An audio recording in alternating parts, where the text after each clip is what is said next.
다 같이 사도신경으로 우리 신앙을 고백하겠습니다.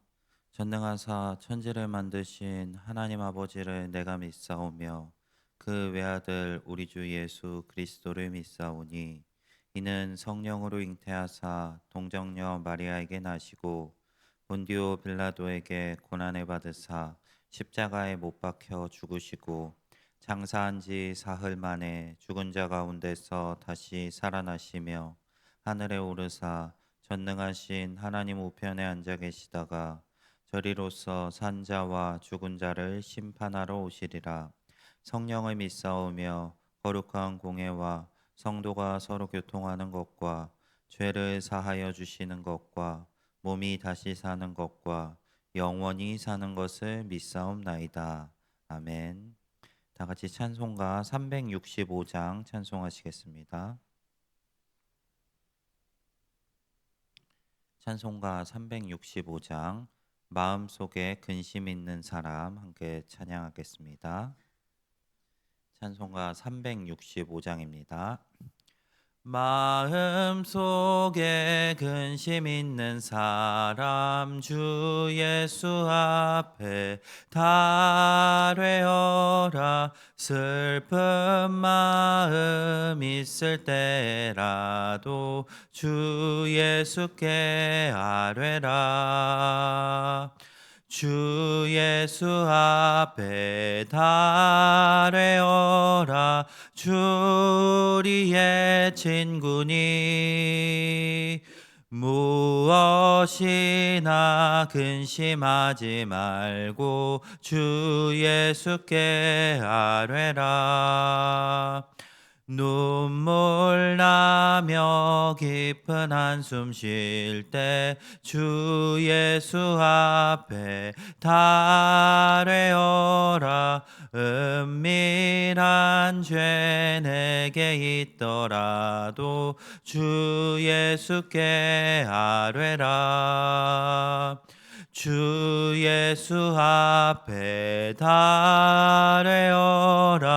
주 우리의 친구니 무엇이나 근심하지 말고 주 예수께 아뢰라. 괴로움과 두려움 있을 때 주 예수 앞에 달회어라. 내일 일을 염려하지 말고 주 예수께 아뢰라. 주 예수 앞에 달회어라.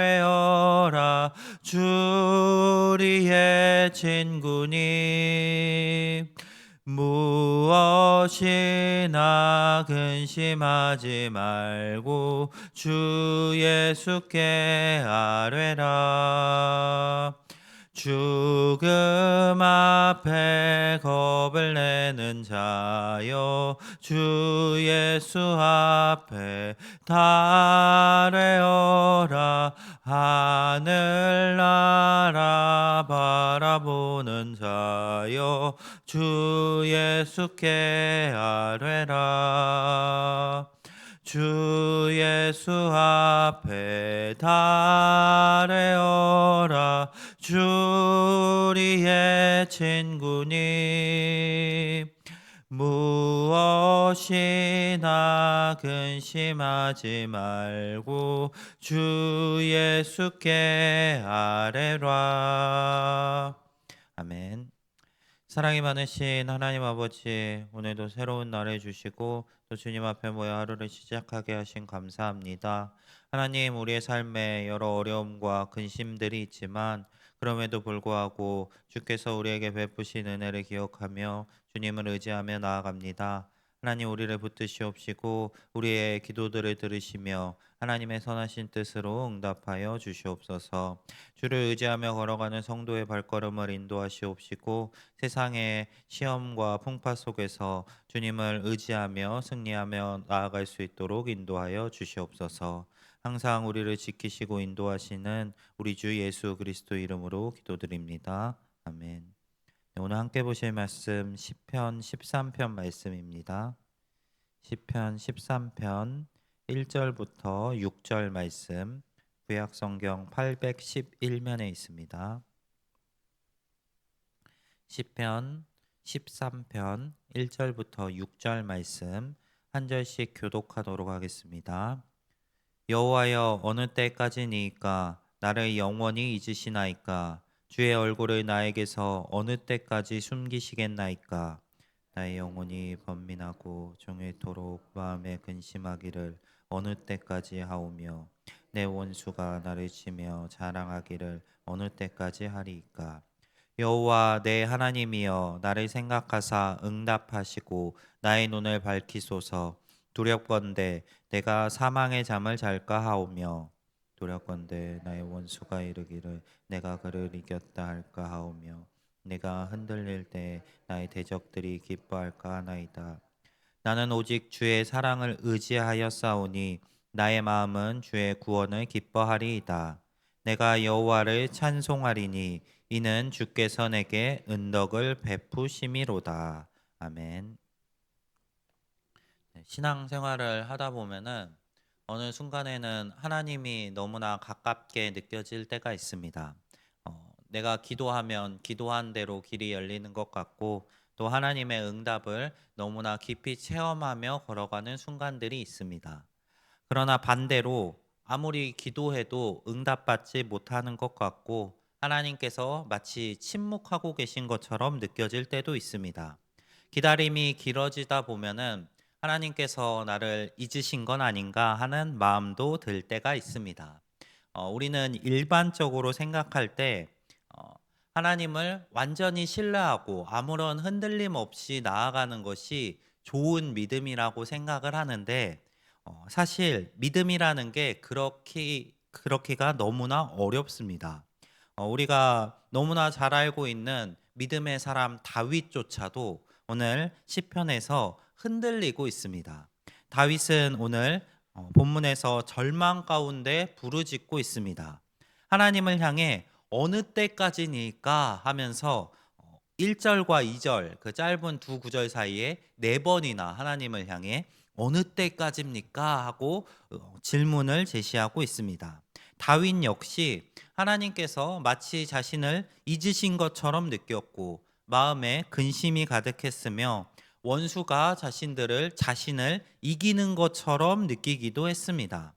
하나님께서는 실제로 다윗을 잊지 않으셨지만 고난이 길어지자 다윗의 마음에는 마치 버림받은 것 같은 두려움이 찾아왔습니다.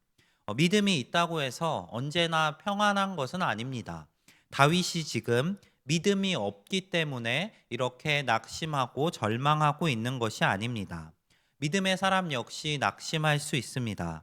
하나님께서 침묵하시는 순간 답답할 수 있습니다. 그러나 탄식한다고 해서 믿음이 없는 것이 아닙니다. 믿음의 사람 다윗 역시 자신의 탄식을 가지고 있었습니다. 그런데 믿음의 사람 다윗이 달랐던 것은 그 탄식을 가지고 하나님 앞으로 나아간다는 것입니다.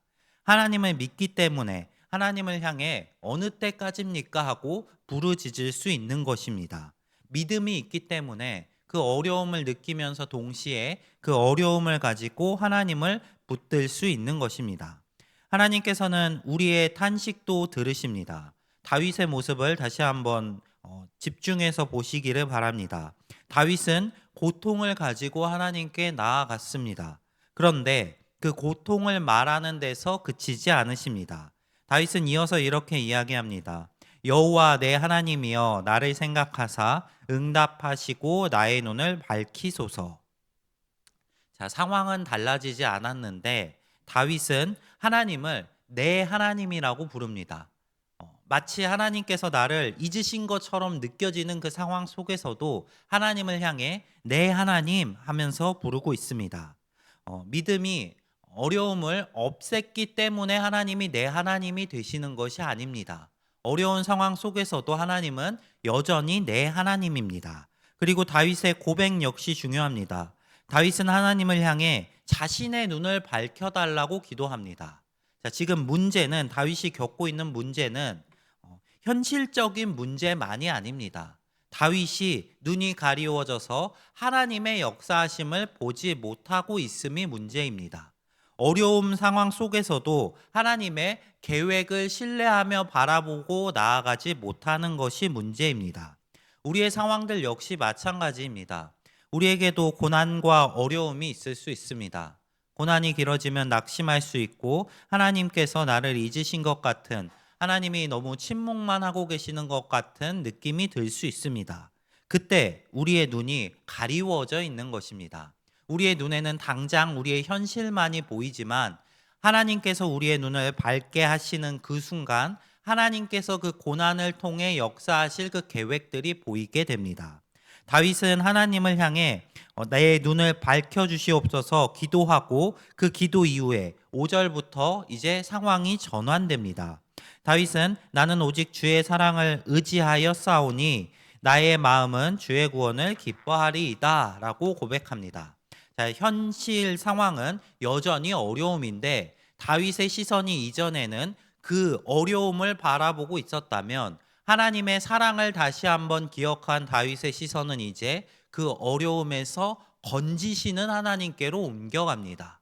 어려움에 집중하는 것이 아니라 그 어려움에서 건지실 하나님의 구원의 손길을 바라봅니다. 상황이 이미 해결됐기 때문에 하나님의 사랑을 의지하는 것이 아닙니다. 그는 여전히 고난 가운데 있지만 하나님의 사랑을 바라보기 때문에 또 그 사랑으로 구원하실 하나님을 바라보고 의지할 수 있는 것입니다. 하나님께서는 변하지 않는 사랑을 우리에게 베푸시는 분이십니다. 우리가 어려움 가운데 있을지라도 또 때로는 기쁨 속에 있을지라도 여전히 하나님께서는 동일하게 우리를 사랑하고 계십니다. 그 사랑이 동일하다면 그 우리를 이끄시는 하나님의 손길 역시 동일합니다. 하나님의 사랑은 우리에게 너무나 분명하게 나타났습니다. 예수 그리스도의 십자가를 통해 하나님의 사랑이 너무나 밝히 보여졌습니다. 그 사랑은 우리의 상황으로 인해 끊어질 수 없는 사랑입니다. 상황이 이해되지 않는다고 해서 하나님의 사랑이 멈춘 것이 아닙니다. 여전히 우리를 사랑하시고 그 사랑을 통해 우리를 가장 좋은 길로 인도하시는 분이 하나님이십니다. 다만 그 인도하심 속에 때로는 어려움과 고난이 포함되어 있는 것뿐입니다. 우리 성도님들이 다윗과 같은 믿음이 있으시기를 바랍니다. 다윗처럼 하나님께서 우리의 눈도 밝혀주시기를 바랍니다. 고난과 어려움 속에서도 여전히 우리를 사랑하시는 하나님을 바라보게 하시기를 바랍니다. 그리고 우리의 시선이 고난에 집중되는 것이 아니라 그 이후에 있을 하나님의 놀라운 구원으로 향하기를 소망합니다. 다윗은 마지막으로 이렇게 고백합니다. 내가 여호와를 찬송하리니 이는 주께서 내게 은덕을 베푸심이로다. 주님께서 우리를 구원하고 은혜를 베푸시는 것은 끊임이 없습니다. 하나님의 사랑은 어떤 것에도 흔들리지 않습니다. 우리가 비록 상황 속에서 어느 때까지입니까 하며 탄식하고 슬퍼할 수는 있지만 거기서 멈춰서는 안 됩니다. 믿음의 사람들은 그 어려움을 가지고 하나님께로 나아갑니다. 여전히 우리를 사랑하시고 또 그 고난에서 건지실 수 있는 하나님의 사랑을 의지하며 나아갑니다. 오늘 하루의 삶 가운데도 주님을 온전히 의지하시는 우리 성도님들이 되시기를 바랍니다. 하나님은 여전히 우리 성도님들을 사랑하십니다. 하나님의 사랑은 세상의 고난과 어려움으로 결코 끊어지지 않습니다. 그 사랑을 붙드시고 마침내는 하나님께서 눈을 여셔서 구원을 바라보게 하시고 또 마침내는 찬송으로 나아가실 수 있는 우리 모든 우이동교회 성도님들 한 분 한 분이 되실 수 있기를 주님의 이름으로 축복합니다. 오늘 말씀 기억하며 우리 함께 기도하며 나아가겠습니다. 먼저 두 가정 위에 기도하겠습니다. 김국진 성도님 가정, 온 가족 건강할 수 있도록 하나 되는 믿음 생활할 수 있도록 자녀와 손자, 손녀들 앞길 인도하시도록 성령 충만한 삶을 허락하시도록 기도해 주시기 바랍니다. 이어서 박재용 권사님 기도 제목입니다. 온 가족 영육의 강건함을 주시고 또 감사가 넘치는 가정 되게 하시기를, 복음에 순종하는 삶 살아가실 수 있기를 기도해 주시기 바랍니다. 이어서 각자 가지고 나오신 기도의 제목들 가지시고 속하신 목장과 전도회 위에 교회와 교회의 사역들 위해 함께 기도하며 나아가겠습니다. 기도하겠습니다. 사랑이 많으신 하나님 아버지, 우리의 삶에 너무나 힘들고 어려운 건